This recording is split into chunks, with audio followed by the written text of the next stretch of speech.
Thick cut, bone-in pork chops. One of my favorite of all time recipes, and for a lot of reasons. One, because they're really cheap, and two, because they're really good. I've even got a challenge, and I think if you follow my challenge, you'll change what you're grilling every once in a while on your Friday or Saturday night. Tonight, we're going to do them in the Ninja Foodi Pro Grill, which has the probe, which monitors the temperature and turns the grill off. But you can do them on a charcoal grill. You can even do them in the oven. But this right here works real well because I'm going to do it indoors on top of that. But again, you'll find these are some of the best things you can get. Most bang for your buck you'll find. I'm John Sanders, also known as Jelly 007. Let's grill some 2-inch thick bone-in pork chops. Okay, here is my challenge right quick. And this is what I mean by bang for your buck.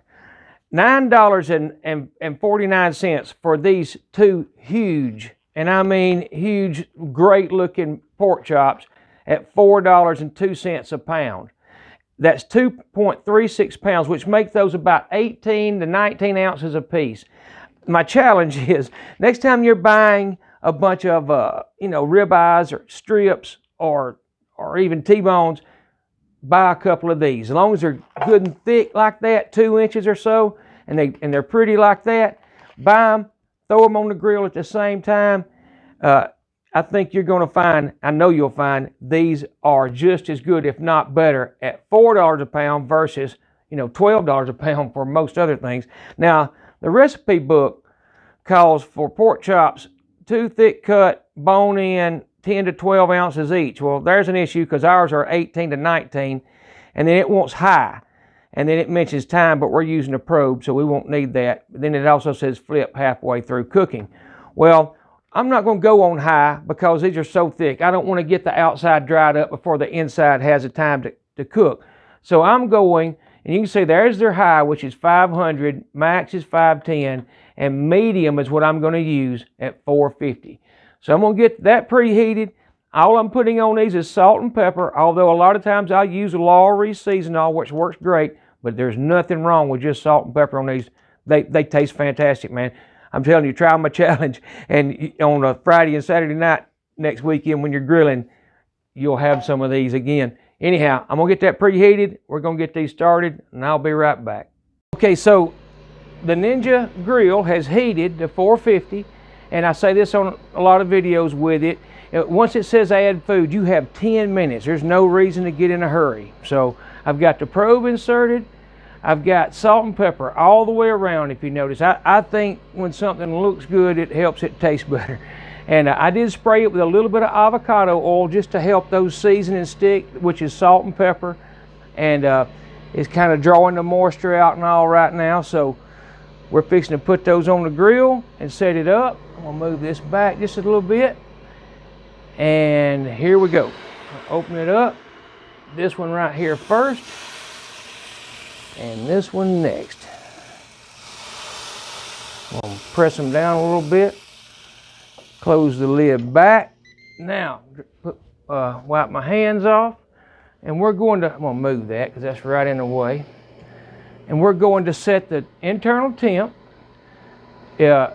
I'm going to go with 145, and I may explain that in just a minute. I know a lot of people that watch my videos have already heard it, but I'm going to go over what the USDA says, and which is, a long story short, in 2011 they lowered the temp to 145 from 165 or 160. So that's really all I'm going to say. You can find that anywhere on the internet, but it means something, so I want to say it. Anyhow, we're waiting on that. When that gets to the 145, when it gets to that temperature right there, it will turn the grill off. We'll take them out, take a look at them, and if they need to be browned or anything, we'll do that at that point. And I'll be back when that starts. We're going to flip them, by the way, too. So at some point, I'm going to say 110, we'll flip them over. So I'll be back then. Okay, so we're at 111. We're going to flip them. Matter of fact, I'll raise the lid and I'll show you what they look like. They're looking pretty good. And we're going to get those flipped over like they requested in the book, which is not a bad idea by no means. I just got to kind of be careful with this probe. And I might have got on it a little bit right there, but it's okay. I'm gonna move that one back just a touch. Let that one be right there. And if you think about it, we're air frying and we're grilling. So I mean, it's an excellent way to cook anything. So anyhow, when that gets to 145 and it cuts off, we're gonna pull them out of there and see what they look like. Or actually, we're gonna take a temp with a Thermapen, but we're gonna do that and I'll be right back. Okay, so right quick, we're getting close to the 145. I put it on at 12:27. You can see it's 10 minutes to 1. So do the math on that. We're fixing to cut off right now, and it's pretty close anyhow. But it took it 8 minutes and 20 seconds to preheat the other night. I didn't time it tonight, and that was to high, which is 500 degrees. So around 9 minutes to preheat, and there it is, cut off. And then somewhere around, I have to do the math on that, but it's somewhere around 25 minutes to cook these 2-inch thick pork chops. And we're not in a huge hurry. As a matter of fact, before I pull them out, 145 is plenty low. The one thing about these lower temperatures, if you see right here, there it is on Thermoblog, which is this company's website, I believe. I may be wrong on that. But is a lot of people aren't used to meat that's not completely white and honestly dried out. So you got to know you got to know your crowd. If you think somebody needs it to go higher than that, you just have to do that. But right here is 158, 159, and that's at the bottom. So I'm going to pull it back through real slow. And this is the one with the probe. So I'm obviously, that's 158. I'm obviously not near the probe, and that's the other thing. You have to get these probes really. I've already tested the probe. It is really close to being exactly what it should be. So I'm 7 degrees off, but it's because I'm not exactly where that probe is. So that's why I use both, and there's no doubt in my mind those are done. So we're going to take those out. And let's take a look at them, if I can do it without dropping it. But I mean, I don't need to tell you, that looks really good. And you're going to get a lot of carryover temp, even at that, although we just saw 8 minutes higher by the Thermapen. But I trust this device. I have got it, I've ran it beside it before. I've been using this a while. I'm really impressed with it. And I put it right beside that probe before and got within 2 degrees. So we're going to let those rest. We're already at 151. It cut off at 145. So I'm going to let them rest for about 5 or 10 minutes, and then we're going to cut them open and see how they look. So I'll be back in a few minutes. Okay, so it is time to eat one. And I'm going to pick this one right here. In fact, there's a lot of juices in there that looks like might need to be on there.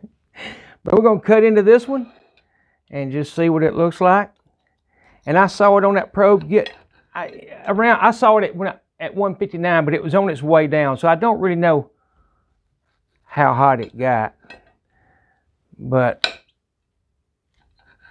let's just see what we got right here. In fact, I'll bring it over there and let y'all see it. And I promise you, take my challenge. I don't even have to taste it. I already know. And I'm hoping I'm going to be able to get this to focus and get good light on it. But you take my challenge and throw these on with a couple of ribeyes or whatever. You know, they're $4 a pound versus you $12 a pound.